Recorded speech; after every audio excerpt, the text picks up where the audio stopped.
beragama Islam, terutama yang berada di pegunungan tengah Papua. Dan tradisi ini juga dilakukan untuk memasak makanan berbuka puasa. Ubi, singkong, ayam, daun-daun ubi, ini yang kita selalu bakar batu untuk menyambut atau untuk safari bulan suci Ramadan ini. Memasak dengan cara bakar batu memakan waktu lama. Untuk memanaskan batu, warga menggunakan kayu bakar. Batu dipanggang di atas kayu bakar hingga membara. Menunggu batu siap digunakan, kaum perempuan membersihkan sayuran, umbi-umbian, dan daging ayam.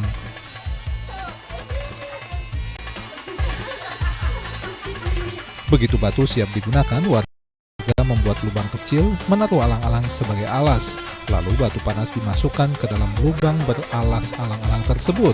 Bahan makanan seperti singkong, betatas, serta jagung ditaruh di atas batu panas, disusul sayur mayur yang terdiri dari daun singkong dan daun betatas, kemudian daging ayam dan ditutup menggunakan daun pisang. Butuh waktu sekitar 2 jam hingga tidak ada asap yang keluar dari lubang dan seluruh bahan makanan matang. Dan makanan siap untuk berbuka puasa komunitas Muslim Wamena yang berjumlah sekitar 24 kepala keluarga ini. Waktu berbuka pun tiba, setelah melantunkan azan, seluruh warga pun berbuka bersama dengan penuh kesyukuran dan sukacita. Rianto Nai melaporkan dari Jayapura, Papua.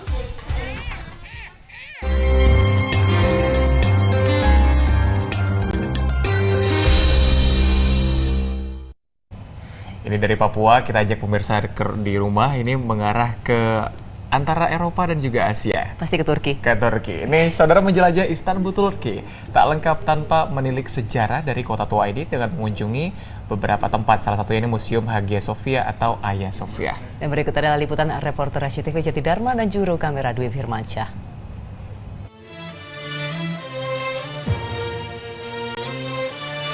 Museum Hagia Sophia di kota Istanbul, Turki bisa dibilang adalah salah satu peninggalan sejarah terpenting yang menggambarkan perkembangan peradaban negeri tersebut.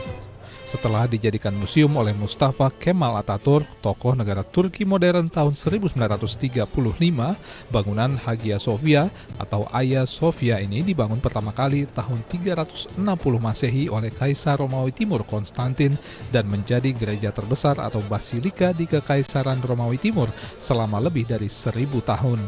Dan setelah 3 kali dibangun ulang akibat kerusuhan dan pemberontakan. Basilika Hagia Sophia lalu diubah fungsinya menjadi Masjid Hagia Sophia tahun 1453 Masehi oleh Fatih Sultan Mehmed, Sultan Kerajaan Ottoman yang menaklukkan kota Konstantinopel sekaligus mengakhiri kekuasaan Kekaisaran Romawi Timur di Turki. Perubahan fungsi ini membawa sejumlah konsekuensi. Seluruh simbol gereja di bangunan ini dicopot, dimodifikasi atau ditutupi agar sesuai dengan fungsi barunya sebagai masjid terbesar Kekaisaran Ottoman Turki. Saudara, pada tahun 1453 di mana Sultan Muhammad Al-Fatih mengubah gedung ini menjadi masjid, simbol-simbol agama Kristen kemudian dicopot. Salah satunya adalah di pintu ini yang tadinya terdapat salib. Dan pencopotan itu dipatahkan bagian lengannya dan ini masih ada sedikit bekas paku untuk menempelkan salib.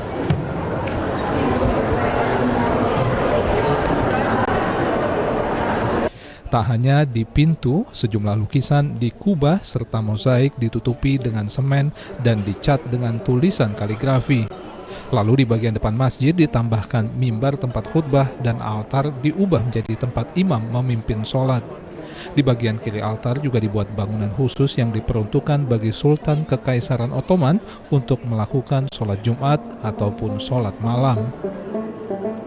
Baru pada tahun 1935 setelah dijadikan museum, seluruh ornamen lama dari gereja Hagia Sophia pun dipugar kembali. Seperti lukisan di kubah atas masjid, juga mozaik yang terletak di lantai 2 masjid peninggalan Kekaisaran Romawi tersebut, dan ekskavasi di sejumlah bagian bangunan juga mengungkap sejumlah bagian tersembunyi seperti peti batu untuk memakamkan pejabat Kekaisaran Romawi di lantai 2 masjid Hagia Sophia. Gereja Basilika Hagia Sophia atau Masjid Hagia Sophia sendiri memukau secara arsitektur karena dibangun menggunakan bahan-bahan terbaik seperti pintu berlapis besi, dinding berlapis marmer, serta seluruh pilar besar penopang masjid yang dibuat dari marmer yang didatangkan dari Mesir. Tak berlebihan bila Museum Hagia Sophia kerap disebut sebagai sebuah penanda perjalanan peradaban Turki sejak hampir 2000 tahun lalu. Jati Dharma dan Dwi Firmansyah melaporkan dari Istanbul, Turki.